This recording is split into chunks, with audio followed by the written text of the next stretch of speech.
Welcome to EconTalk, part of the Library of Economics and Liberty. I'm your host, Russ Roberts of Stanford University's Hoover Institution. Our website is econtalk.org, where you can subscribe, comment on this podcast, and find links and other information related to today's conversation. You'll also find our archives, where you can listen to every episode we've ever done going back to 2006. Our email address is mail@econtalk.org. We'd love to hear from you. Today is March 6, 2013, and my guest is Doc Searls. He is the co-author of the Clue Train Manifesto. His latest book is The Intention Economy, When Customers Take Charge, and he runs Project VRM at Harvard University's Berkman Center. Doc, welcome to EconTalk. Thanks for having me. It's great to be here. Now, your book opens sometime in the near future when the relationship between buyer and seller has changed, and when the economy reflects intention, which is the source of your title, and power or influence perhaps is more in the hands of buyers than it is in sellers. Give me a typical day in the life of a consumer in the intention economy when this world may have come to be.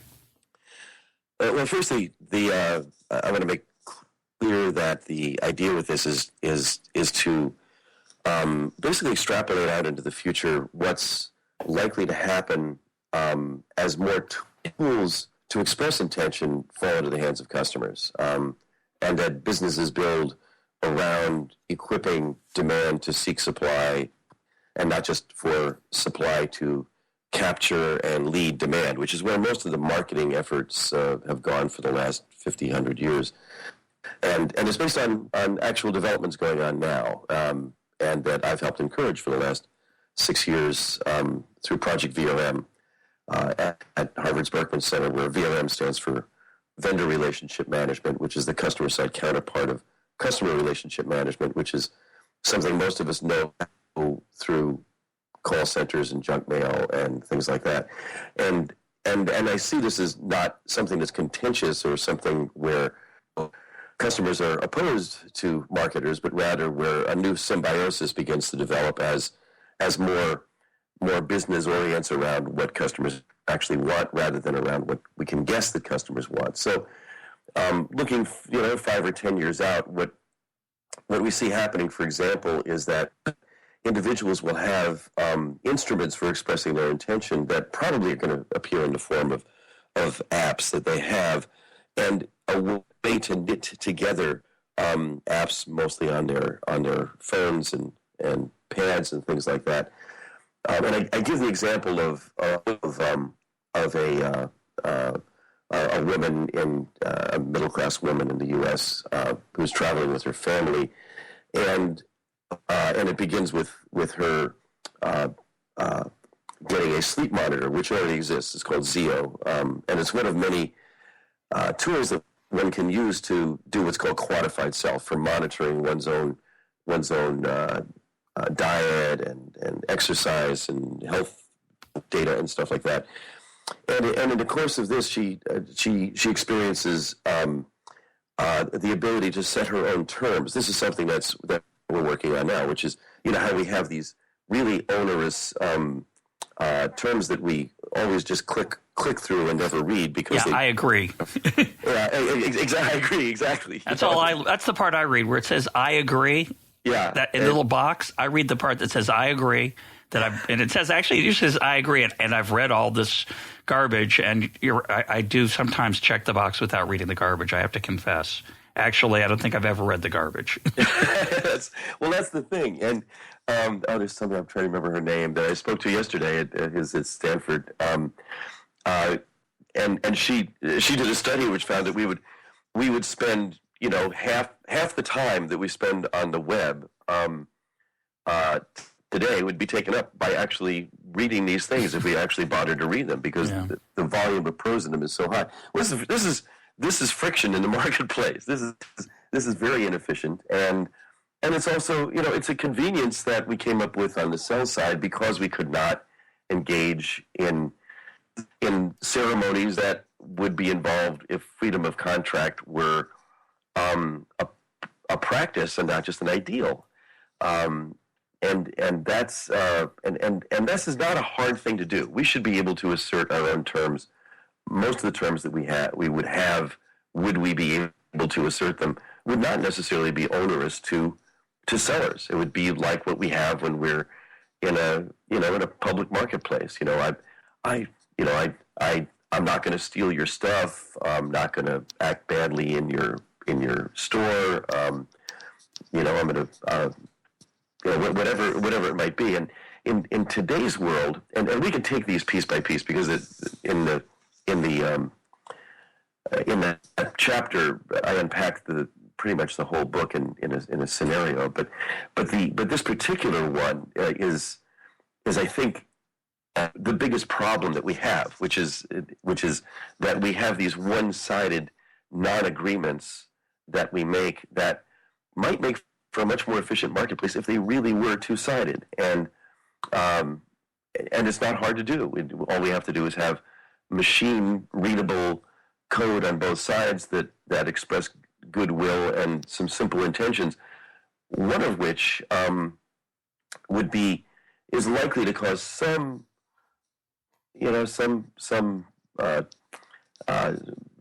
tightening of orifices with people on the sell side, which is I would like to have my own data back when we're done with this transaction. I would like and have it in a form that I can read, or you can't follow me around with cookies and beacons and other things like that, which is now pro forma on the web. And we have these. But is the question here just a question of opting in or opting out?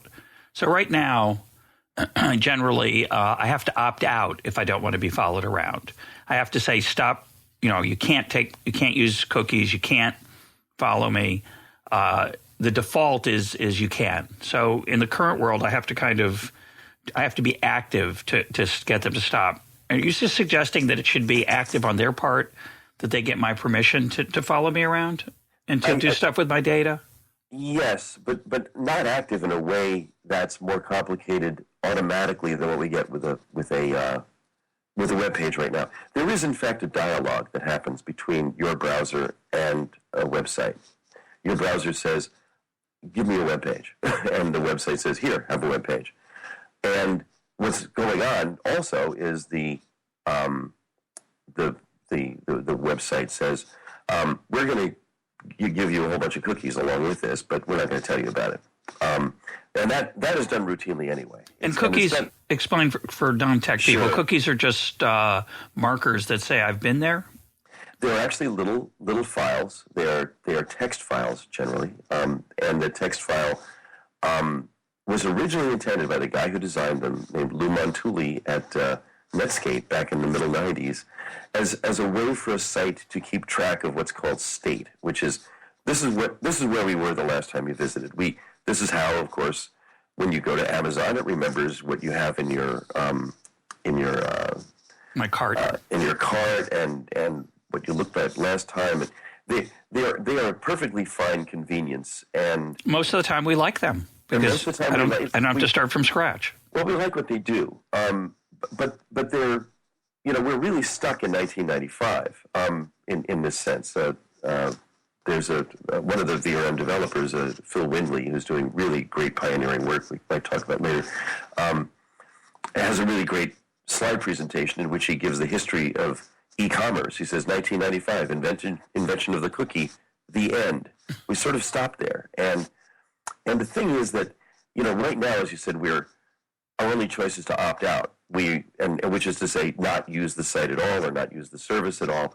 And that's not really a realistic choice for most of us if we want to use the web. So what we're trying to do is just put some of the responsibility for this automated dialogue on the customer side or on the user side.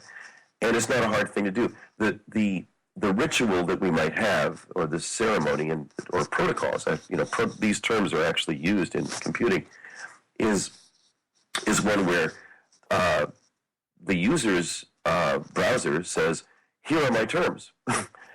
They're, take a look at have your machine take a look at my machine's terms. And the other side's machine says, oh, good, that matches up and we can move forward.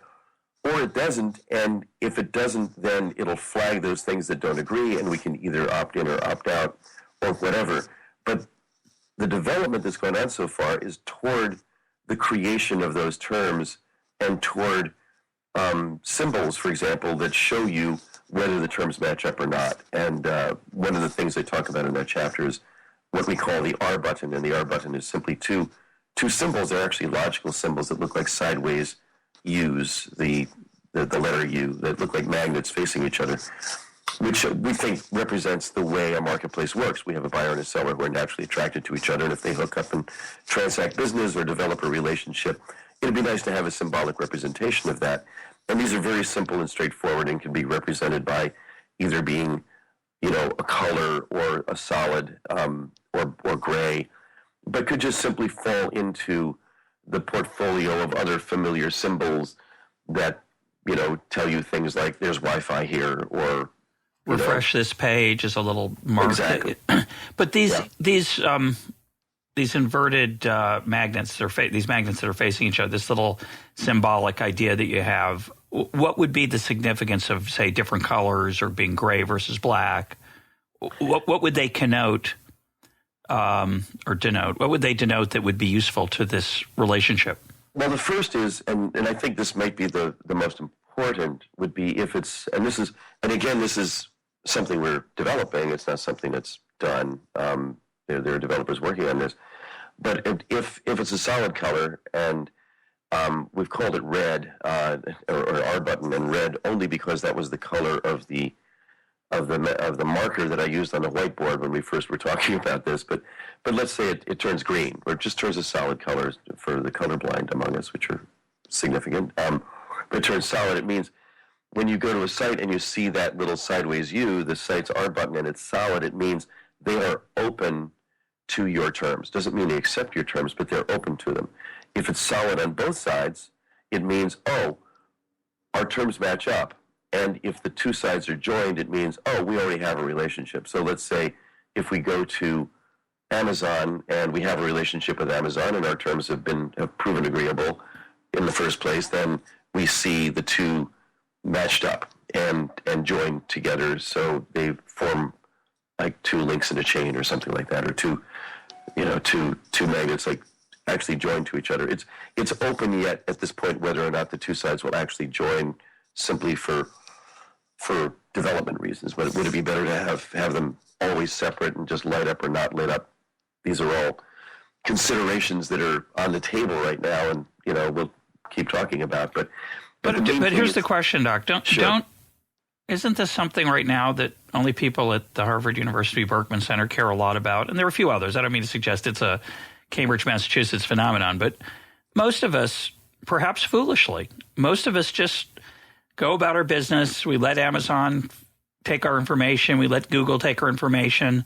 When iTunes revises itself and sends me that awful revised I agree thing, I just stupidly click it. And am I being stupid? I mean, most people, I think, they like the way the internet works right now. Is it? And, sure. And I would suggest that what keeps companies from exploiting this, and maybe they already exploit it in ways that I don't know about that it would really upset me if I'm just not paying enough attention. But mainly what protects me from them is their reputation. If Amazon did some really awful things with my data or with my computer, I'd want to not go there anymore, and I'd stop buying from them. And isn't that right now what keeps them from exploiting this relationship? And do I really want to pay attention every time that thing turns gray, which is going to be a lot if they're going to be changing their terms every once in a while, which they usually do? How is that going to work?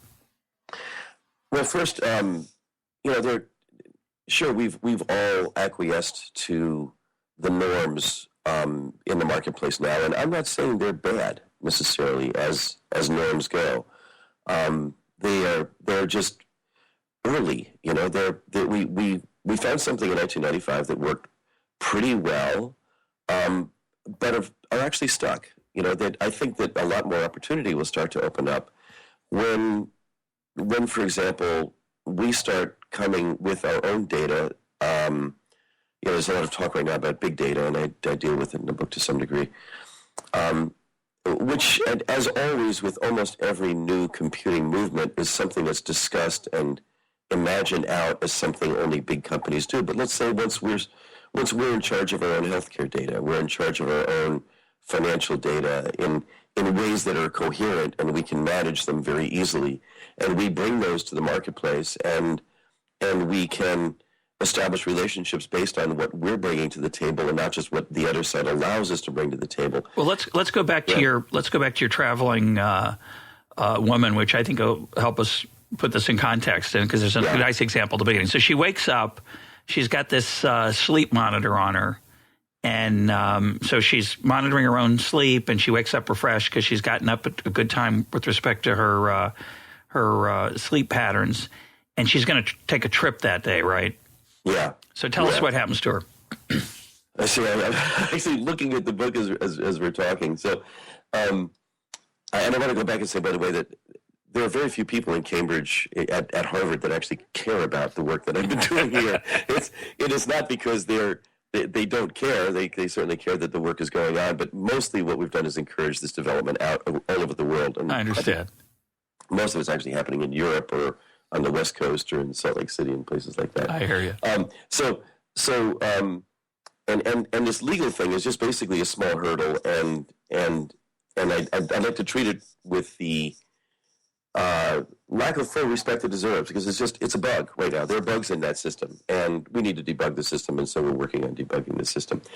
The main thing is that she's in charge of her data, and she has a relationships with what we're starting to call fourth parties, which are third parties that are working for us, or in this case for her, that serve the same role for her data that a bank serves with our money, which is to say, it's an intermediary. It's an intermediary, and it does some of the heavy lifting in casting out an intention. So if and in the book we call this a personal RFP, which is a business-to-business term, but which stands for request for proposal. Request for proposal. An RFQ is another one, a request for quote. In the case of, but what's happened since the book came out is that the term intent casting has emerged among VRM developers, which is, she can cast an intent on her phone for coffee, for example. Like I'm traveling, and I think a lot of us have thought of this from time to time, that, rather than going on our phone and saying, okay, let's go to Google and search for coffee or whatever. I actually have a Starbucks app for my wife. It's not for me. I'm not a big coffee drinker, Doc, but my wife is a big coffee drinker. And she doesn't have a smartphone. So I have a Starbucks app on my smartphone when we're traveling together for her. and actually the idea for this came up when we were traveling across the country from Santa Barbara to Boston, and my wife also is a bigger coffee drinker than I am. I love coffee, but my body can't handle more than a little bit of it for some reason.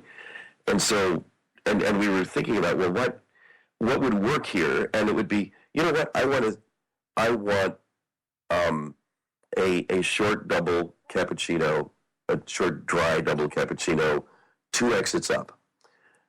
And just put that intention out there and have the market find me rather than I'm finding somebody in the marketplace. So I don't have to. Now, right now, of course, you could do this with Google Maps. And Google Maps, by the way, is a miraculous program and in many ways. But it's all about the sellers trying to find buyers. What about the buyers trying to find the sellers? Well, let's equip that. So what this woman does in this case is that, she basically orders a cappuccino ahead of, 10 minutes from now in a particular place. 10 minutes from now, it's ready. She can drive through, pick it up. They only know about her what they need to know about her, but because she's very loyal to Pete's Coffee, which, by the way, we are, because it's by far the best of the chains. They know about that. They know that she's loyal already because she's told them she's loyal, not because she carries a Pete's loyalty card, and that's a bit of a state change, because there's the norm today is we have these loyalty cards. But the loyalty cards are all about, or mostly about, the stores trying to trap you and, raise your switching costs, they call it, and other inconveniences like that. And so they can maintain data about you which is valuable data, but we have data about them too, and that's valuable data to us. So, and that's where a fourth party can help us put things together if we're willing to pay for that. And there are a number of companies out there that are betting that you will. But what this forms is genuine relationships that rather than coerced ones. And so that's one of the dreams that I've had about the free marketplace for some time, which is what happens when we have much more genuine and fewer coerced relationships. What starts to arise out of that? Is it just because I've got a personal pricing gun? Which, if you look at a pricing gun, that's not something a customer uses. There's that old, I forget his name, but the comedian, Stephen Wright. He says, I held up a store by going around with a pricing gun and marking down everything into place. Right. Right. It's that we're not used to having these things, but we are going to have them. We are going to be able to say, I'm willing to pay this, or I'm willing to pay that. So Priceline has a little bit of this, and just to take a kind of a silly example, Siri is the Apple app. You can talk to your smartphone now and say, I'm thirsty or I'm hungry, and Siri, it's still, the direction's still a particular kind, but Siri then delivers you a bunch of choices, right? But they're not.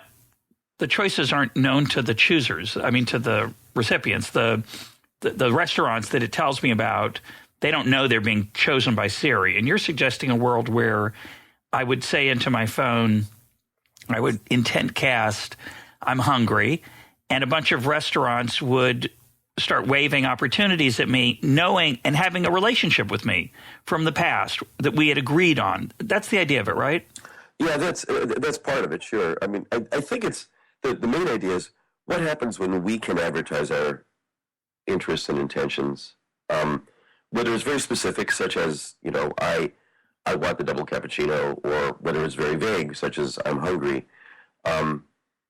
Obviously, as you say, with Siri, which I don't have on my phone, I don't either, by the way. One challenge is I have an iPhone 4 and not one of the more recent ones. But me too.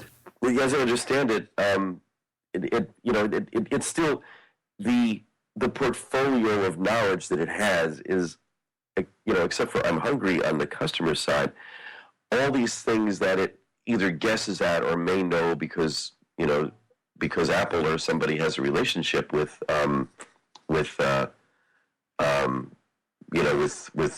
these companies. They're basically they're drawing entirely from the sell side of the marketplace, and my belief, and the belief of a number of other developers, is that we can match a lot more up if there's more data and there's more granularity of the ability to express intent on the customer side than we have now. And so let's play with that. So if and there are lots of ways that can play out. And I mean the easy and trivial examples are it's like Priceline. The problem with Priceline is that I have to use Priceline.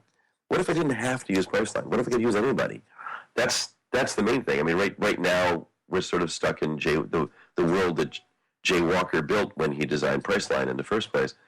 Which, though it's very good, we say, well, if Priceline way was invented to overcome the limits of orbits and Travelocity and all those, which, by the way, were invented to overcome the limits of United Airlines and American Airlines separately and alone. Well, what if I, if you take the airline example, I have this arcane interest as a very frequent flyer, which is I love window seats. I like them well in front or behind the wing. I want to be on the shady side of the plane, and I'm actually willing to pay for that. I'm actually willing to pay for the window seat that I want. But that doesn't really fit in any of the airlines' existing systems. They know that United knows that I'm a frequent enough flyer that I should get a premium seat or be eligible for an automatic upgrade to business class if they haven't filled business class already, which is kind of the default that they have. But there's some conditions where I have to work at it. For example, I'm not a tall guy. I'm an average sized guy, and I don't have long legs, so I can sit in the back of the plane. I don't need the premium seating if I'm not using my my laptop, which I often am not. But with United, for example, which is my main airline, all their 777s have the premium seats over the wing. Well, I can't see the ground over the wing. I don't want to sit over the wing. I want to sit in the back. I'm willing to pay for that. But their protocol is different. But the interesting thing is, what if I can send out the economic signal that I'm willing to pay for these seats, guys? And for that matter, I don't have to be with United. I can be with some other airline if they give me what I want. And right now, what we want is something that the airlines guess at based on very big data, which they've been using for a very long time, and statistics that work entirely for their convenience, where they really block out all possibility of extraneous input from customers. And I'm sure there are many who would say, it's going to be too much trouble for them to actually embrace that extraneous input. But my belief is that there's enough really good signaling in there that they might change those systems incrementally once they start opening up to it. And that's really one of the directions that we're pushing with this stuff, which is if my fourth party maintains a list of all the intentions that I have that are like the airline thing, or maybe like the weird cappuccino or some other thing, and I can make that available to the sellers in the marketplace, and others also make it available so that the sellers in the marketplace can look at that data and say, well, wait a minute, it turns out there really are a lot more people that want window seats than we thought, and we can make adjustments based on that. So it's really, what the beat that we're working here is economic signaling, really, and enriching it on the customer's side rather than keeping it impoverished, which is what we've had for the last 150 years when mass marketing kind of ruled the world, but the internet really challenges in a lot of ways. Yeah, I love the idea. I think the best way for me to think about it is who's advertising to whom, right? So in the current world, you walk down the street and people are waving stuff at you. Buy me, use me, come in here. And you're suggesting a world where I say, appeal to me, right? Here's what I'm interested in.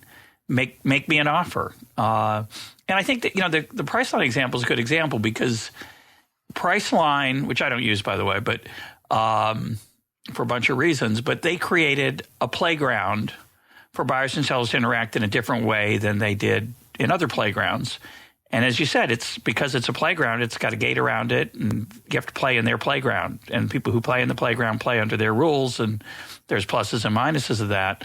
You're imagining a world where it's a little more open. And it really, to me, brings us to this fascinating question of, where does innovation take place in the internet? How open or closed? People are very upset, get very worked up over, how we access here. And I'm going to read you a quote from your book that I think captures this. You're talking about the commons. You introduce the idea of a commons. You say these type of commons, and you're talking about physical commons, which had retained their essential qualities since Saxon times, came to a tragic end, destroyed by enclosure and similar takings by government and commercial interests. The commons lost when industry won the Industrial Revolution. Yet the sense of what a commons is and what it is for survives in culture and makes sense of a common pool resource that is not by nature limited in the nature of hardens, referring to Garrett Hardin. Yet still might be made tragic by those who would enclose it with contrived finitudes, say minutes or channels for their own parochial purposes. This is the risk of subordinating the internet to telephony and cable television, both of which the internet transcends and subsumes by design, yet both of which funnel internet access and contain use within legacy telephone and cable company facilities, provisioning, and business models. And here's the key question. So how can we respect these manorial companies' needs to innovate and cause market growth as only they can, while still protecting the worldwide commons we mostly access by their grace, and which to some degree they already consider at least partially enclosed for their own purposes?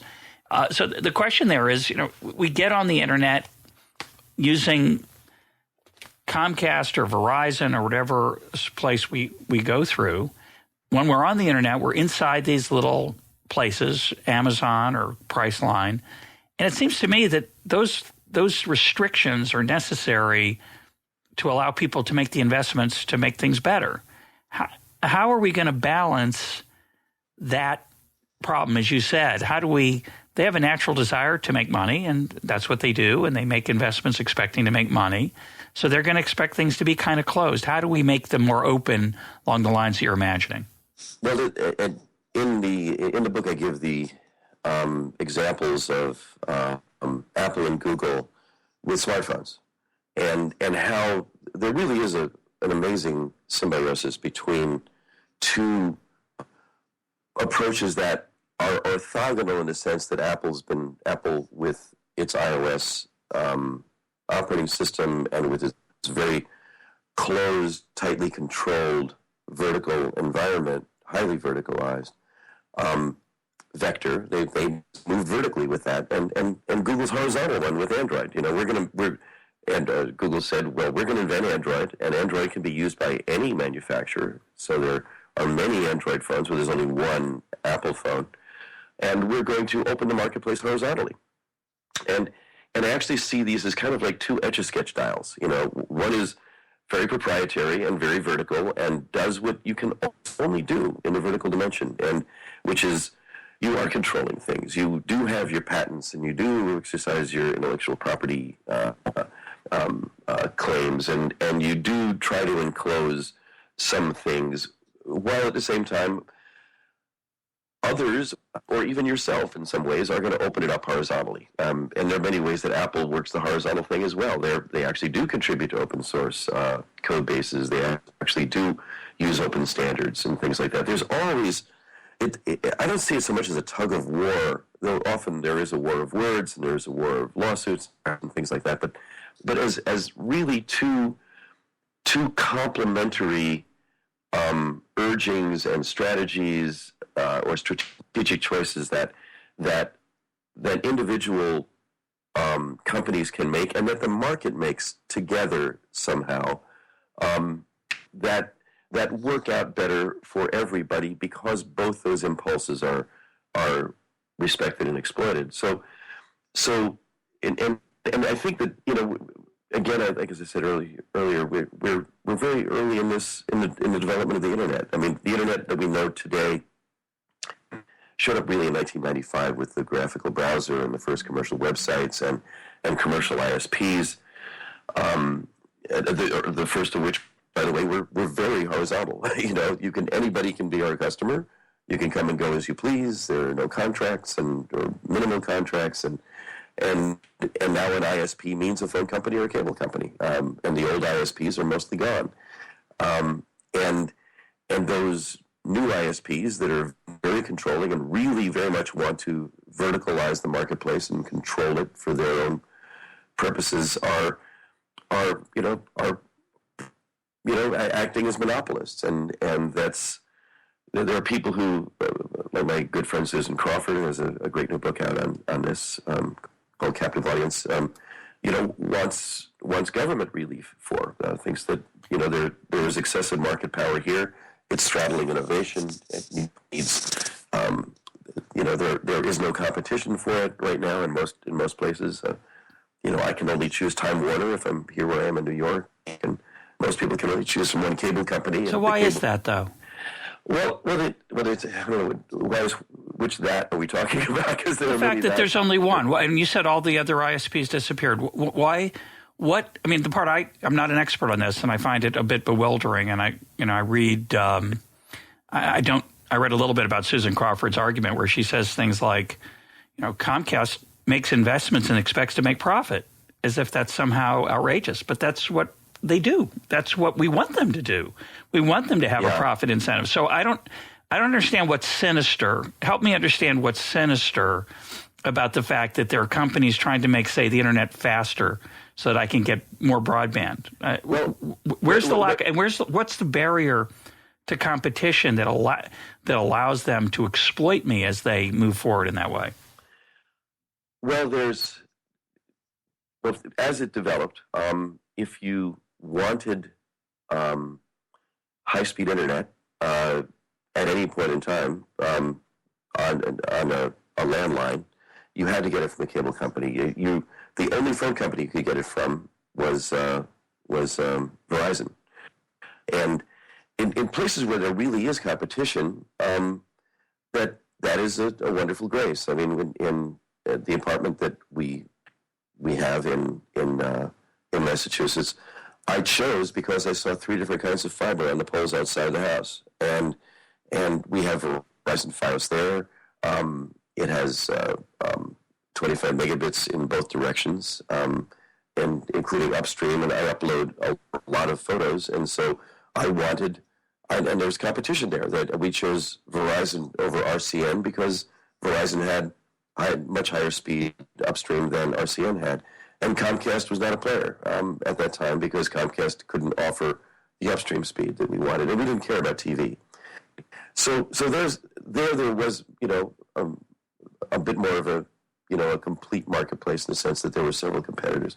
But in most places, that doesn't exist. There's a cable company. Why? So why aren't there more? Why isn't Verizon competing in New York City for your business? Well, actually, oh boy, this is really complicated, and it'd be great to have Susan tell you what she thinks about this, because I think it would be an interesting conversation. But I think the reason is that that they are in the streets right now, outside my house. At the moment, I've actually talked to a lot of people at Verizon. The most interesting ones of which are the guys on the street that'll tell you what's actually going on, rather than their marketing people who will say, well, call this number or fill out this web page, or something. But the real reason that they're not giving it to us right now is that Sandy knows them and that they're way behind on everything that they're trying to repair on the south side of town. But they made a deal. And they made a deal with, and I don't know what the deal was, but they stopped expanding Fios. They stopped enlarging the Fios footprint. We're in the Fios footprint in New York, but they're not rolling out fiber anywhere else in the country right now. And that decision that they made, as I understand it, was coincidental with them doing a deal with Comcast or one of the other cable companies for more wireless spectrum so that they can expand what they're doing with wireless. And what they're doing is, in verticalizing the marketplace, they bought NBC Universal. So what they want to do, one would assume, is basically, make certain things available. But basically, the fear is that they will bias the internet. They will turn the internet into television. They're a TV company in that sense. Comcast is a TV company. They're a TV distribution company. They did not invent the internet. They are not the ones whose innovations caused the internet to exist. They are the ones that provided the pipes that made high-speed delivery of those capacities available to us, but they are not but their historic impulses have been toward limiting what you could do rather than maximizing what you could do. But to the extent they do that, they make me unhappy. And I understand that monopolists. But then where can you go? If you're in a monopoly, where can you go if you have no other choice? No, I agree with that. I just the part. Let's move on. Let me just make an observation, and then this is probably, again, we've touched on this a number of other podcasts, and it's probably a subject for its own podcast by itself. But it just strikes me that I know how incredibly regulated this market is. The FCC is deeply involved in this, trying to steer it constantly. So I find it weird when people complain it's not a free market. So I don't know. It's a complex system. I'm not quite sure what's holding a better world back, and I'm not sure I want the government trying to design one. That's all I'm going to say. I'll let you say. You can say one other thing in response to that, then I want to move on. Okay. Well, I'm in agreement with that. I devoted a whole section of the book to this topic because I believe the internet is like the best thing that ever happened to the free marketplace. I think it is probably the biggest thing since movable type or money, yeah, exactly. Coinage, paper money. I mean, and credit. I mean, credit and credit cards and the ability to use credit and all that. These are all great things. And the internet just it puts in the middle of the marketplace an opportunity for countless connections and efficiencies and signal exchanges and the rest of it. And there is much to be gained by betting on that, which is what Google has done. And what Google did this thing, and this is what they did with Android. Google would not do what Verizon and AT&T and most of the other duopolists that are out there that have tended to do, which is to offer something freely with very little constraint on it, in faith that they would get what they call second and third order effects, and they've gotten those. They created a much bigger marketplace for smartphones than we would ever have if Apple alone offered what it does. And let's say if Samsung came along and said, okay, here's our phone, and it's just as locked as Apple's phone, and we have a choice between Apple's locked phone and Samsung's locked phone, and we're totally locked into either one of those systems, and they can barely get along with each other. Instead, we have this incredibly vast and varied marketplace where there actually up the hill. There's a place that looks like, I haven't checked it out totally, but it vends Android phones. You could push a button and get an Android phone. I mean, that's an amazing thing, and that's because Google decided to bet on the horizontal, to say, let's open this marketplace. Let's do what we can do to make as many flowers bloom as possible, rather than to operate this private playground. And that's not that they don't operate private playgrounds. They do. They have many private playgrounds that are theirs alone. So I think there's a symbiosis between these things, and we don't have it yet with the internet. The problem with the internet right now is we don't know what it is. We really don't. We don't have a common vocabulary if you're talking about it. It's why we talk past each other. It's why the conversation's happening within the phone companies and then within the regulatory bodies like the FCC, and what are happening among the pro-internet people, which are the ones that I tend to hang out with.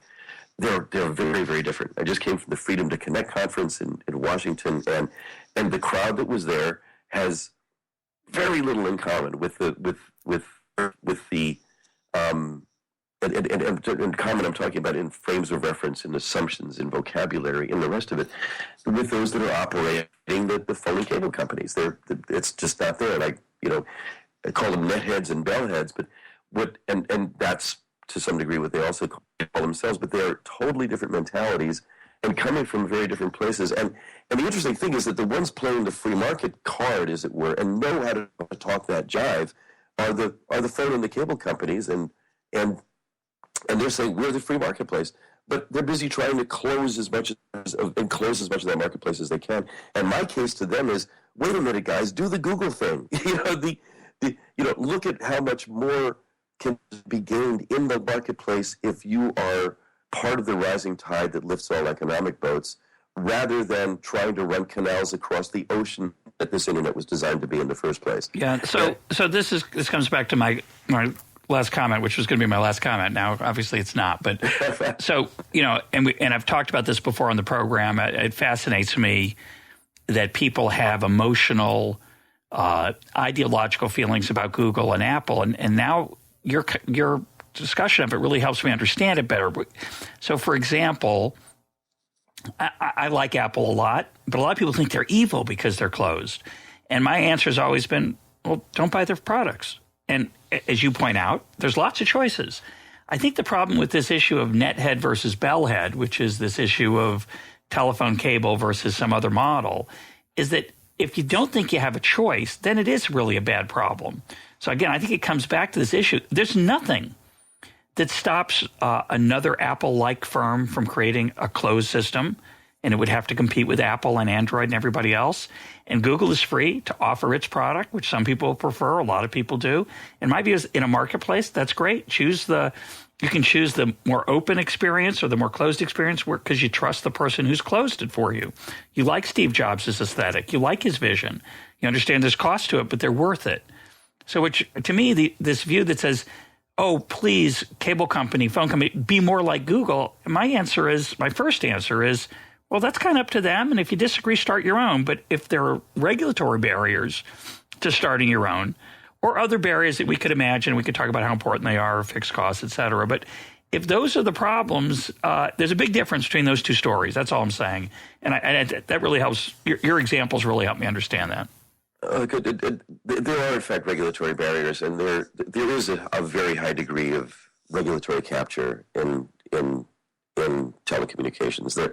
Most of the former FCC chairmen and are now work for federal cable companies, and it's a the revolving door is there, and there's a very tight coupling between those, and it does lock out a lot of the innovations that are possible. And I don't know how one competes with a standing cable company in a place like New York. If I wanted to do what I would love to do in New York, I don't know how to do that. I don't know how to make another Verizon that would do what I would like Verizon to actually do.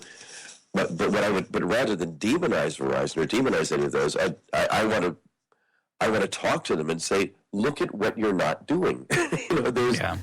And look at don't just talk about choice, but give people more choice than they've got right now. Most people don't want to choose between Tweedledee and Tweedledum.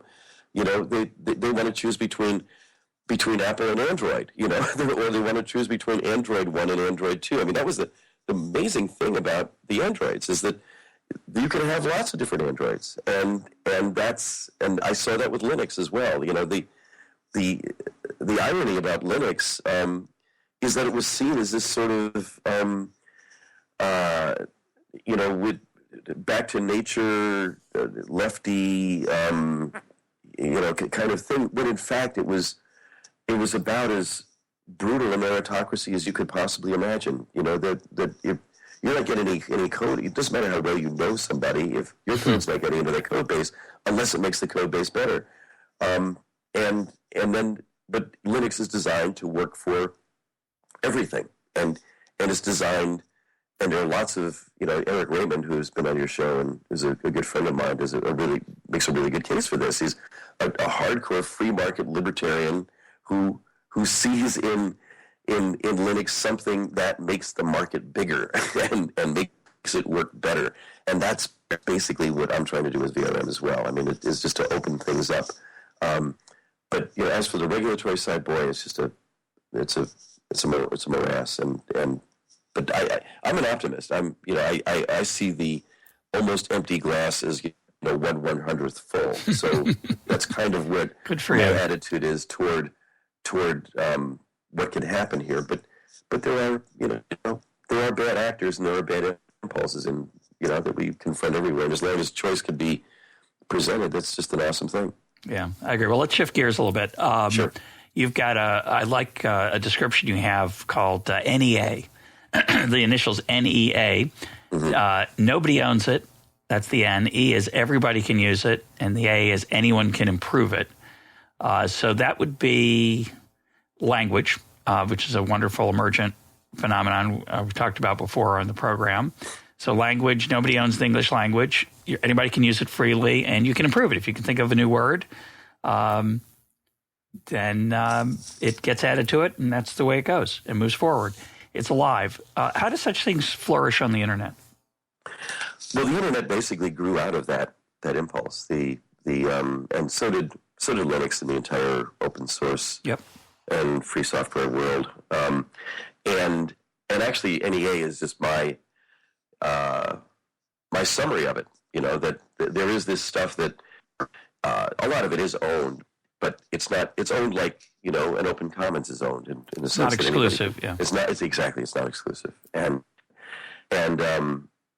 I've just enjoyed looking at what these things are and what they and what they make possible in the world. And I've studied the free software world and the open source world, and even with languages. Language is an interesting thing. There are two things to look at here. One is that we were not talking about open source before February 1998. Eric and a bunch of other advocates got together and decided that we are going to start talking about open source, and open source is going to become part of the lexicon that we use to understand this kind of code and what it does in the world.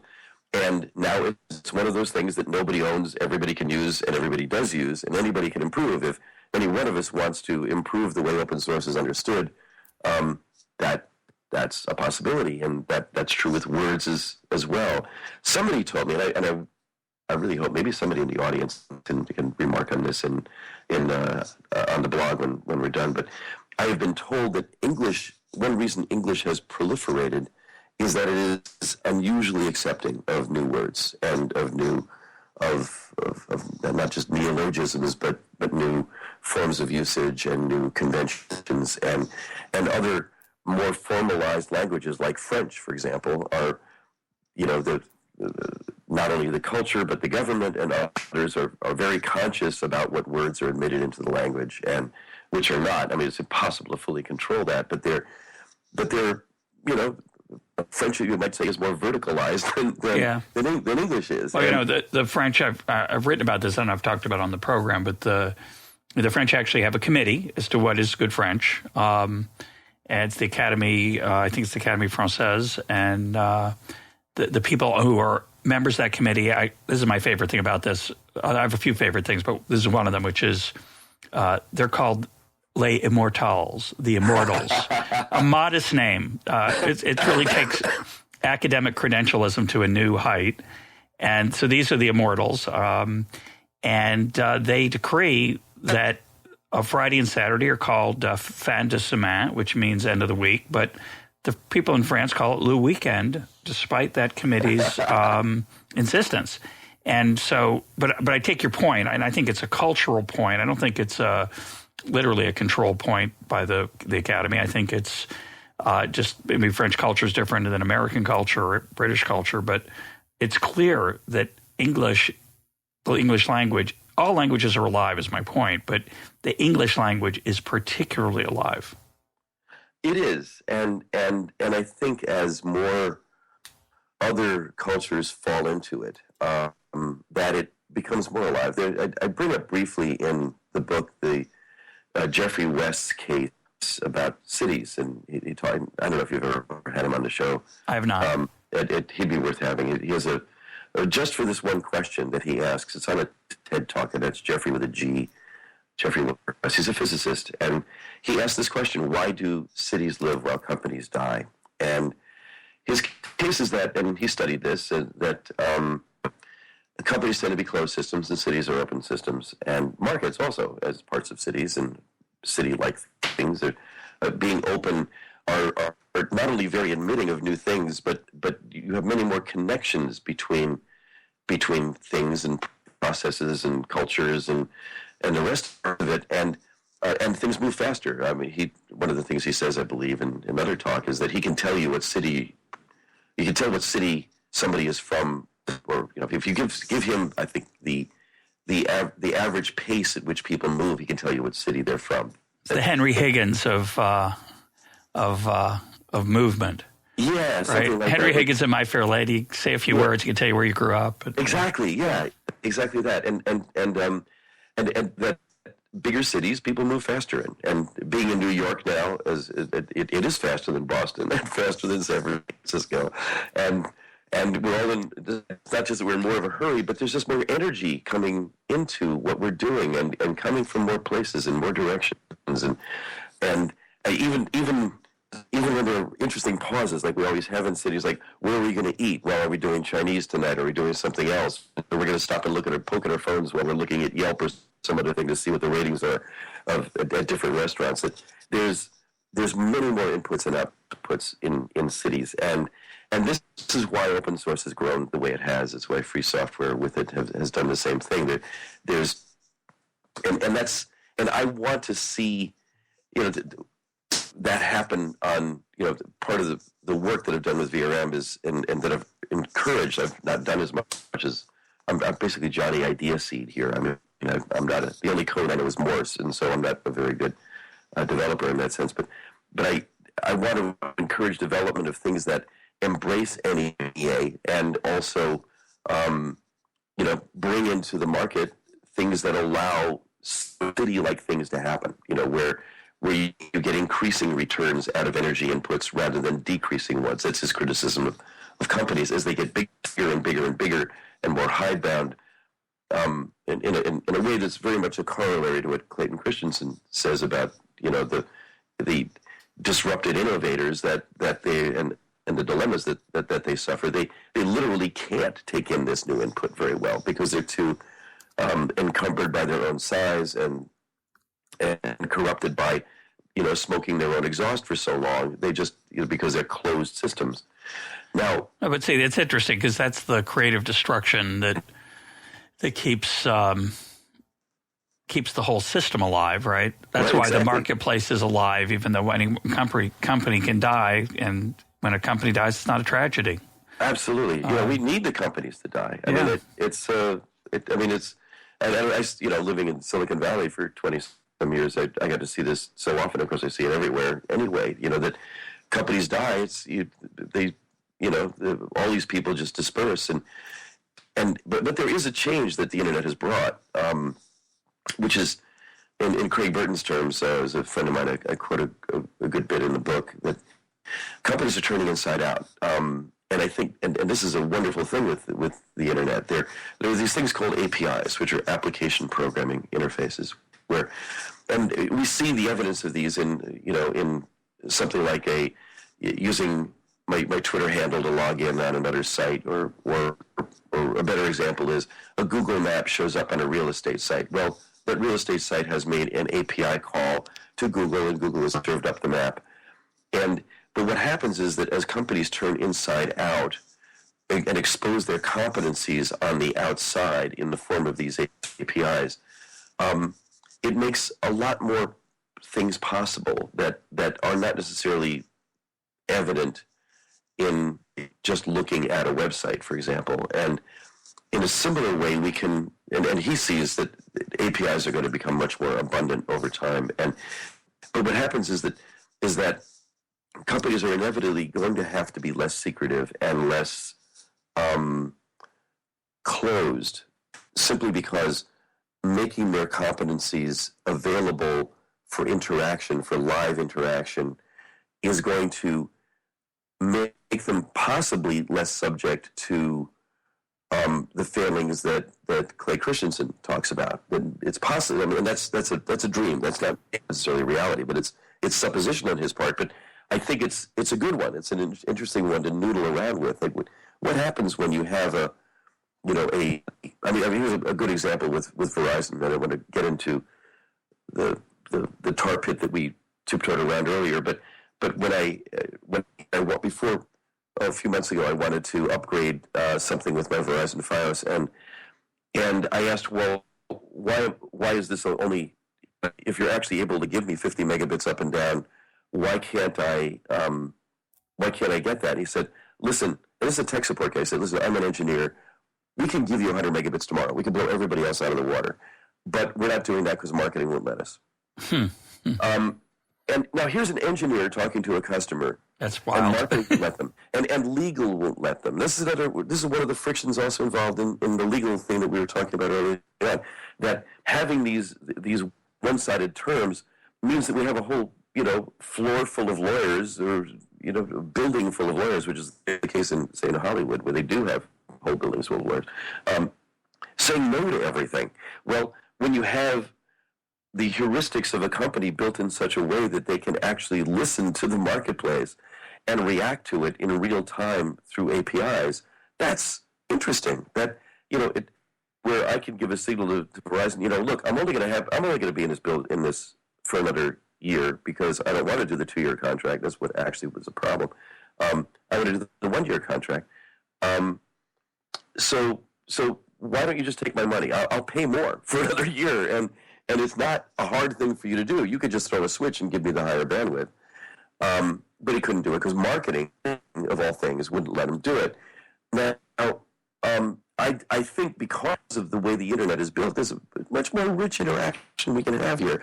And this is the cool thing, and this is something I'd love to talk about, which is that something that's come up much more since I wrote the book, though it's mentioned in the book, is the idea that we will all have our own personal APIs, where I can expose my own competencies. Here's my credit. I'm not a credit risk. I'm perfectly willing to say that. I'm not a credit risk. I might be willing to say, I'm a frequent traveler. There are lots of things that I can expose as an API. I can I mean, a big one for me, because I'm not young anymore, is that I have a very rich medical history that I would love to make available through an API to any healthcare provider. When I was in Washington, I'm still recovering from a cold. I wanted to ask some medical questions. I wanted to make some connections there. It would be nice if my API could make available to the medical establishment there what I might be looking for at a given time. That we can start imagining that stuff out in any world where the nobody owns it and everybody uses it side of it can open to anybody can improve it, and providers can step forward and say, wait a minute, I'm ready to deal with that, and I can start offering a business that will intermediate something in this space. But that's where I can broadcast, not just broadcast. I have a facility of my own that resembles that of a company in what I can do with it. Yeah, well, that kind of brings us full circle, and we're out of time. I think the way I hear what you're talking about, and it's such a rich menu of possibilities, some of which are dreams, some of which are half realities. I think they're going to come anyway. I think that's the optimist side of me. I think they're coming, and what I see your mission in this book and in your work doing is to maybe speed it up a little bit, help it along. Well, yeah, I think William F. Buckley once said when he started National Review what his purpose was, and he said, to stand athwart history yelling stop. And I see my role as, to stand on the side of history yelling hurry up. So, and in the sense that I'm optimistic about this stuff. I should say, just to complete the thought on that last one with APIs, that those are part of what are now called personal clouds, and that's something that came up since I wrote the book. I just would suggest to listeners that they look into personal clouds. That we each have our own cloud. Right now we're here about the cloud, but the idea that we all have our own personal spaces on the internet that are not grounded in a physical thing, but rather are zones of competence that we maintain and can program or have others program for us, is really rich, and it's a fun topic to unravel in a future talk. My guest today has been Doc Searls. Doc, thanks for being part of EconTalk. I really appreciate it. Thanks, Wes.